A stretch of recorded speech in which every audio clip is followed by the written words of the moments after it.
Conjugar, Centro Português de Apoio à Pesquisa Científica e à Cultura. Acreditamos que as ciências e as artes mudam o mundo. O conhecimento transforma, e isso nos motiva. 13ª Jornada Virtual Internacional em Pesquisa Científica, com o tema Educação, Sociedade e Práticas Educativas. Boa tarde a todos e a todas. Hoje a comunicação que venho apresentar tem como título o conceito de cultura, complexidades e diálogos em educação histórica. A comunicação tem como principal objetivo fazer repensar o conceito de cultura numa abordagem, obviamente, em educação histórica, portanto, é a minha área, o meu campo de investigação. Para iniciarmos esta apresentação, porquê e para que compreender a unidade humana? A noção de cultura é essencial para compreender a unidade humana, para além da abordagem biológica, pois permite responder à questão da diversidade entre os seres humanos. Kutsch, em 2002, mencionou como a cultura passou de um estado a uma ação, metonímia, da cultura da terra à cultura do espírito, metáfora.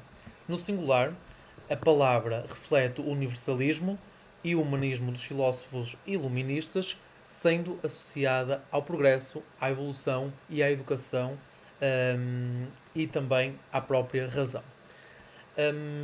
Torna-se imprescindível não mencionarmos a etnologia, que assume um papel descritivo no estudo da cultura.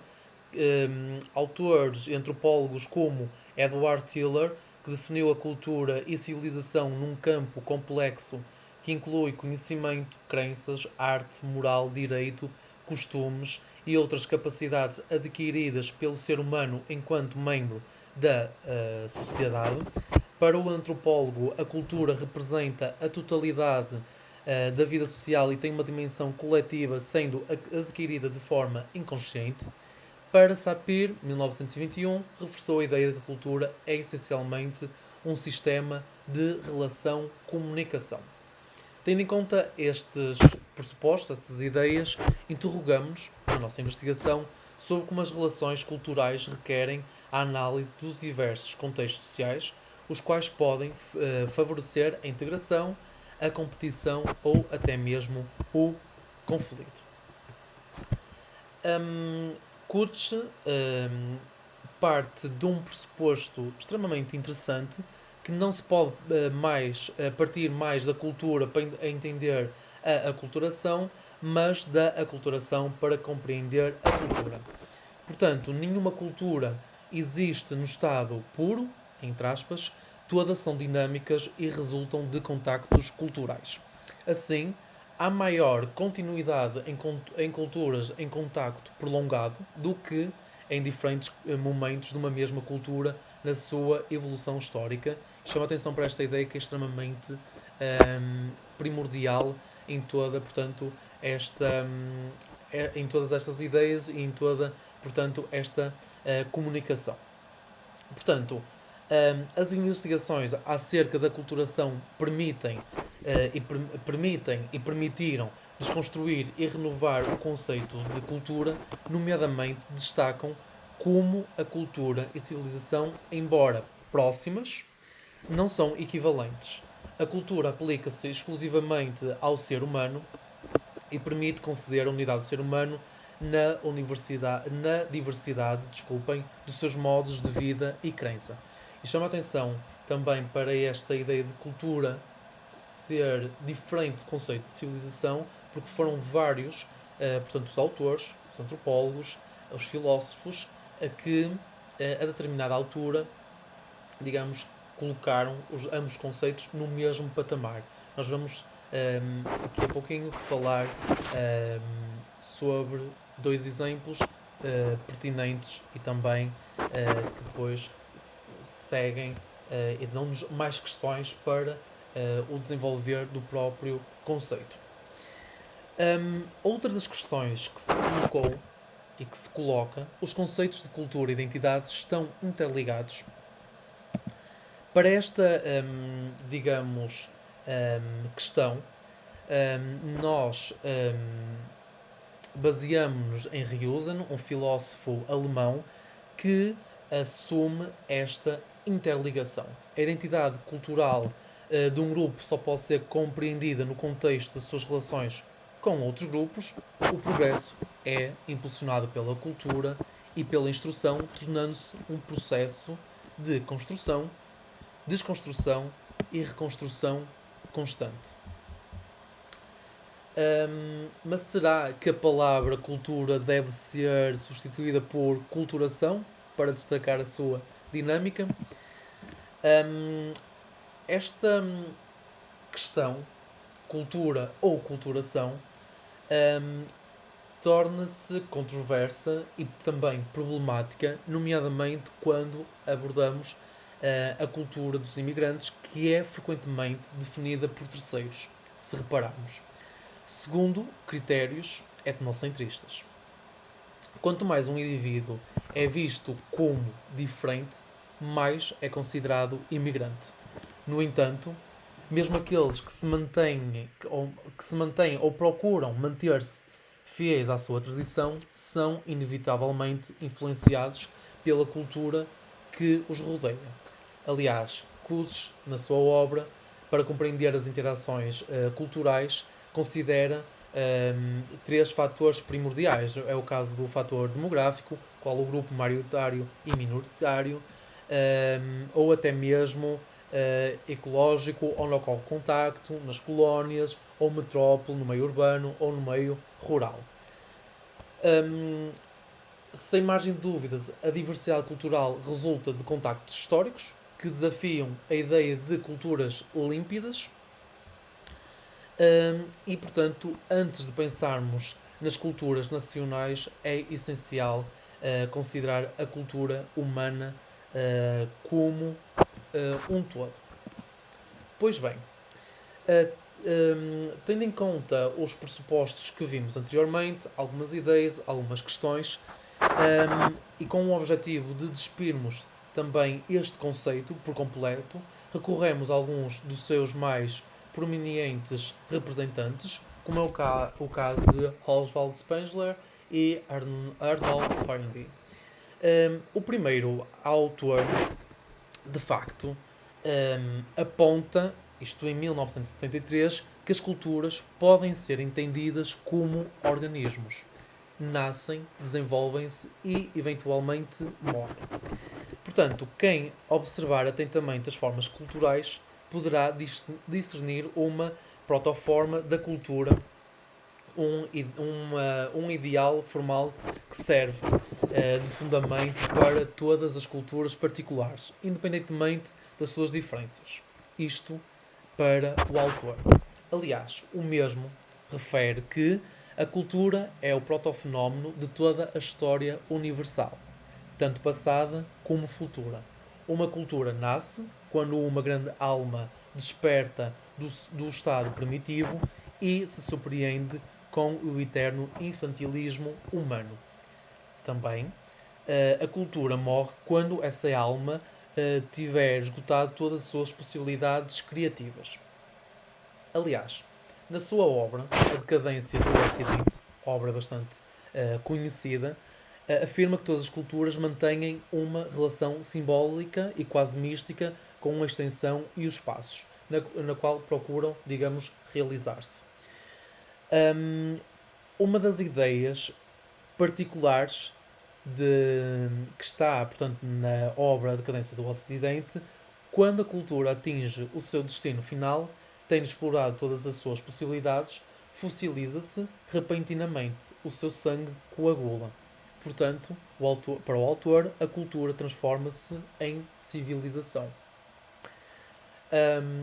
Apresenta alguns eventos históricos, como é o caso de algumas civilizações, o bizantinismo, o egipticismo, em que, portanto, refere como, por exemplo, a cultura, as culturas são, digamos, sufocadas muitas vezes pelo Oriente.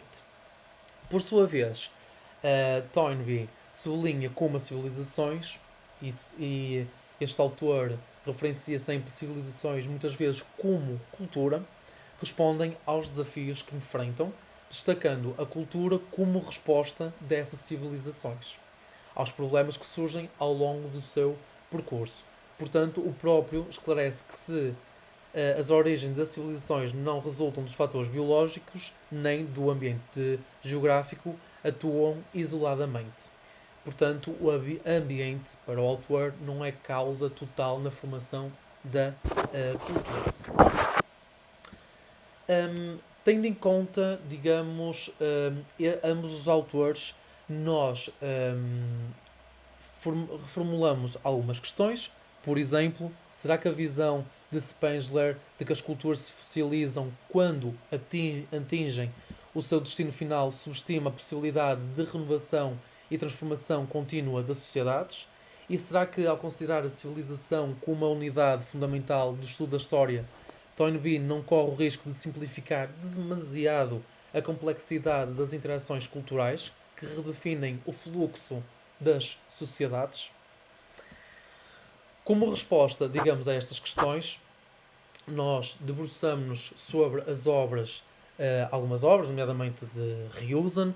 Ryuzen aponta como a questão essencial da filosofia intercultural é a diferença cultural, e aqui destaca a orientação histórica, não se refere apenas à capacidade das pessoas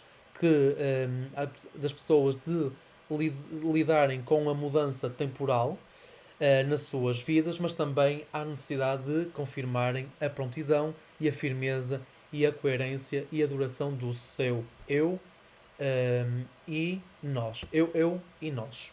Assim é que é. Portanto, a diferença cultural é uma questão fundamental dos sentidos históricos. A história, e devemos ter esta ideia muito bem clara, a história vive dessa diferença, exprime-a, molda e adapta, permite que as pessoas se inscrevam na sua própria identidade e na percepção da alteridade daqueles de que diferem. Portanto, a aceitação, muitas vezes, das narrativas mestras depende da inscrição de normas e valores nas características históricas da alteridade, valores positivos na visão histórica de si mesmo e valores negativos ou menos positivos na visão dos outros. E, portanto, muitas vezes esta é uma lacuna que deverá, portanto, ser desconstruída. Ryuzen expõe o desastre que muitas vezes o etnocentrismo pode resultar. Portanto, o etnocentrismo, um fator poderoso, tem sido nas humanidades e no que diz respeito à comunicação intercultural, digamos, é desastroso para o próprio autor, funciona como uma fonte cultural de que Samuel Huntington chamou de choque de civilizações e, portanto, funciona como uma fonte para além de uma fonte, portanto, para além de diferença cultural, uma matéria de satisfação intelectual. E, portanto, o mesmo esclarece que a história ganha quando afirma a verdade na sua apresentação de união e diferença, mas, como é óbvio, não resolve o choque das civilizações. Portanto, o etnocentrismo muitas vezes enfatiza a própria superioridade nas tais narrativas mestras que falei há pouquinho, de uma cultura sobre outra, impede muitas vezes o diálogo intercultural e alimenta divisões, reforçando estereótipos e hierarquias. Poderá ser aqui uma barreira ao entendimento mútuo e uma fonte de tensões culturais e sociais? Pois bem, portanto, a identidade cultural onde se desafiam diferentes universalismos, será sempre importante reconhecermos esta incapacidade de reconhecer a particularidades e os limites do próprio conceito de universalismo, portanto, para a formação de identidades centradas na própria peculiaridade. Os traços culturais de identidade específica de um povo são, na verdade, moldados por elementos universais. Portanto, como pode ser essa universalidade ameaçadora é outra das questões que vamos lançando. E, portanto, aqui a identidade cultural deve ser vista como um espaço de confronto onde se desafiam diferentes universalismos. Confronto civilizado pode ser denominado como comunicação intercultural, confronto violento, um choque de civilizações ou até mesmo como uma guerra de mentalidades. E atenção a este último ponto. A história. O papel da história reconstrói a construção cultural. Muito rapidamente, o ser humano é uma entidade que carrega experiências históricas generalizadas e elementos normativos compartilhados por todos os outros seres humanos. Obviamente, com o seu pensamento histórico, deve seguir uma lógica específica de geração de sentidos na interpretação e representação do passado como histórica. E aqui a educação histórica revela-se extremamente importante, portanto, torna-se importante, quer em sala de aula, portanto, depois, como é óbvio, o pensamento histórico deverá aqui ser alicerçado por outros pontos. E de facto a história não inventa essa cultura, mas retoma como uma realidade social pré-determinada e dá-lhe uma expressão que vai ao encontro da experiência atual das pessoas e das suas ideias sobre si próprias.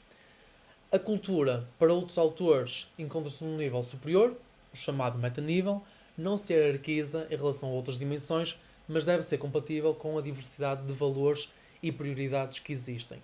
Não é uma posição dominante, mas adquire significado através da sua própria existência.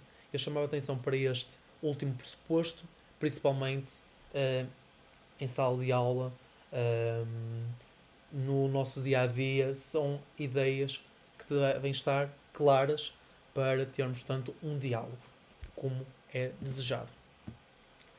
Portanto, a cultura é um campo dinâmico e global, nós não conseguimos o definir, que vai além de formas ou signos específicos, sendo construído através de comparação, autorreflexão e adaptação às condições sociais históricas.